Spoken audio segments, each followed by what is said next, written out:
This is Gerardo Del Real with Resource Stock Digest. Joining me today is the president and CEO of Medallion Resources, Mr. Mark Saxon. Mark, how are you? Gerardo, good afternoon. Lovely to talk to you again. It's been a while. It has been a while. You and I go back, I want to say, a little over a decade. And obviously you're coming in as the new president and CEO of Medallion Resources. I know you from the Flinders and Tasman days back in the day. I did very well with both of those companies. And here we are now in 2020 with what appears to be the beginning of another rare earth cycle that obviously hinges a lot on the tensions between China, the U.S., and frankly, just the geopolitical backdrop that seems to be escalating every day. Before we get into some of that, can you talk a bit about some of your background, and then let's talk about Medallion and why you've decided to join the team at the new position? Yeah, for sure, Gerardo. And lots of parts to that question, I suppose. And thank you for the kind introduction. And that's correct. That I guess we met each other about 10 years ago when we were discussing Tasman Metals and Flinders Resources. So those were two companies that were particularly focused on discovery and development in Sweden. Particularly for graphite, I guess, for Flinders, and rare earth metals for Tasman. So I was the CEO of Tasman Metals, and I'm sure you recall, and I have still lots of good feedback on the way things went for Tasman. We started the company sort of at the typical range of 10 to 20 cents, and we ended up at $6 because of a great discovery we made in Sweden. So you don't get to do that in every company, but that was a great lesson on what can happen. So we still talk fondly about that experience.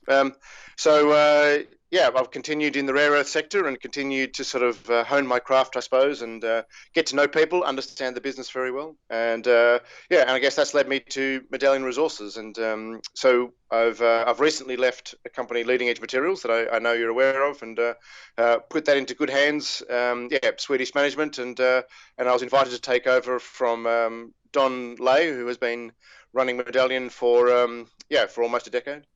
And decided to take this one on and see if I can contribute to the story. So it's an exciting time.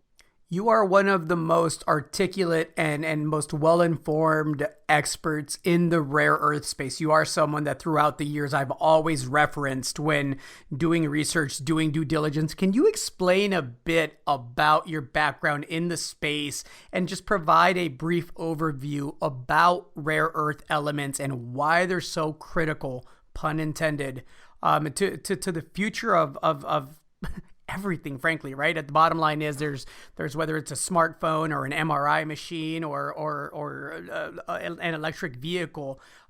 There's industries that depend on these elements in the billions of dollars. Can you talk a bit about that, Mark?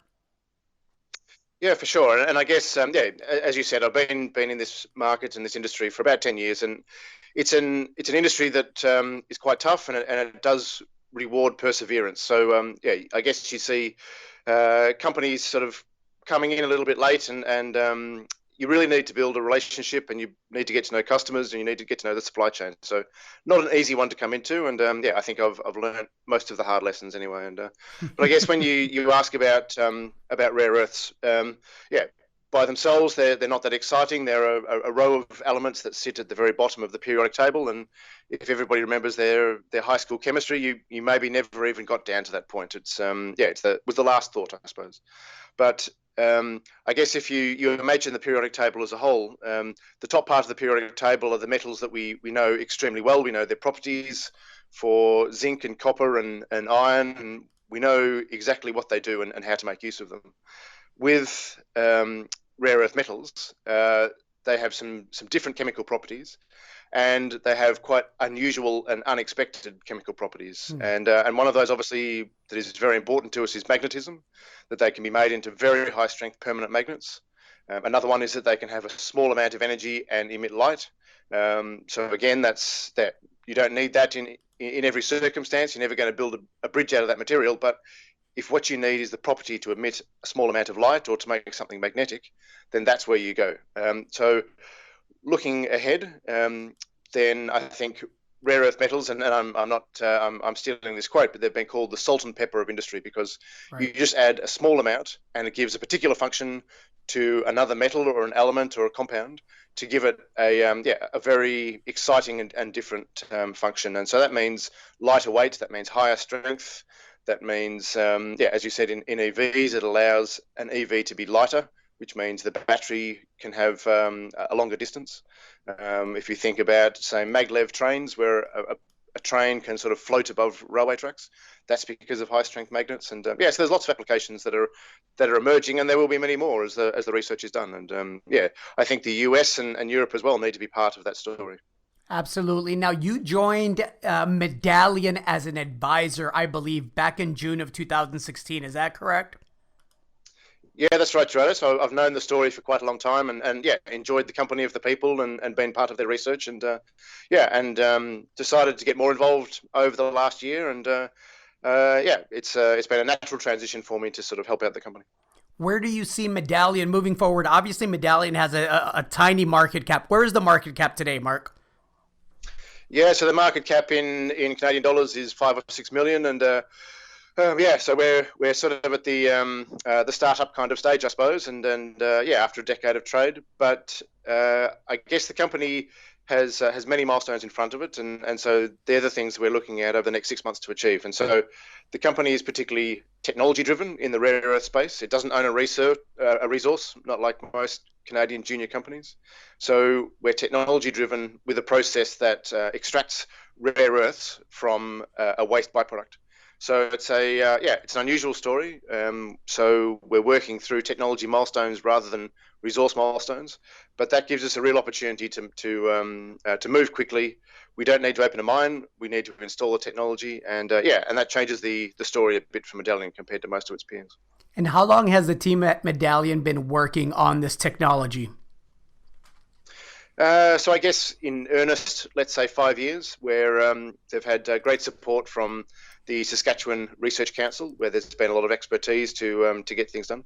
So there's been a real push, I guess, over the last 5 years to sort of perfect the technology. So the technology they're applying is one that has been used in part in China to process some rare earths. And Medallion, the scientists have taken the technology and made it more suitable for North American conditions, and lots and lots of process improvements that allow it to be sort of considered a transferable technology or something that would be more suitable for non-Chinese locations.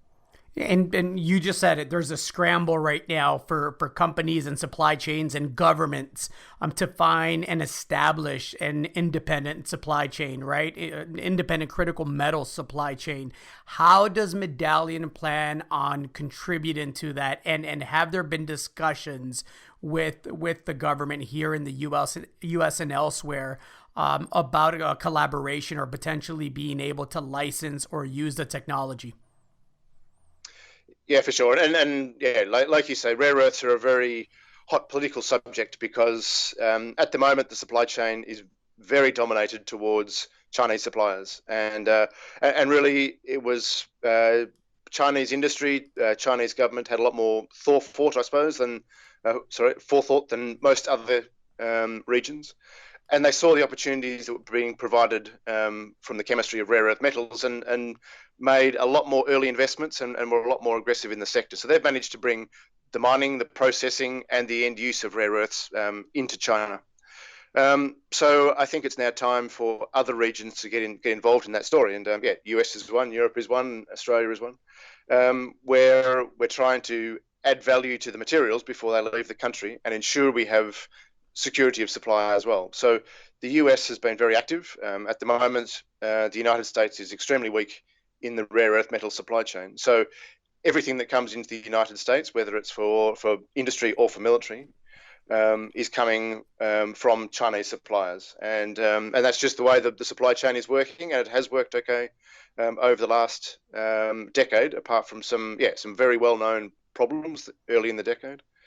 So really, without a supply alternative, the US has to be a price taker and also be in the hands of Chinese suppliers. And there's really no way to push back against that if you don't have your own supplier. So the US is looking at ways to invest in the supply chain and to look at the barriers that are in the supply chain inside the US to see if an industry can be established. And certainly there's money available for that from Department of Energy, Department of Defense, both looking at ways to, I guess, give companies like Medallion a bit of a push, give them the funding they need to complete their research, and secure a supply chain, which is very important for US defense.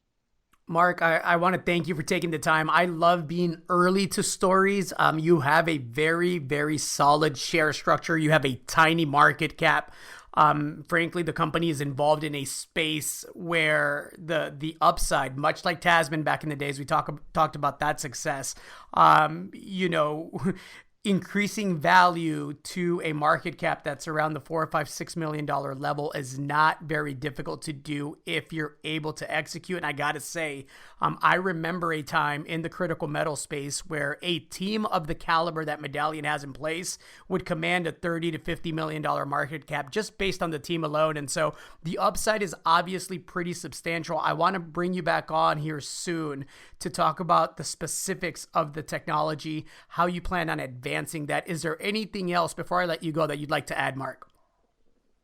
No, thanks very much, Gerardo. I think that's a good overview of what we're trying to do, and yeah, I'd love to talk more about the technology, which is really where the magic is, and the great job that Medallion has done in the past is putting the company in a position now for growth.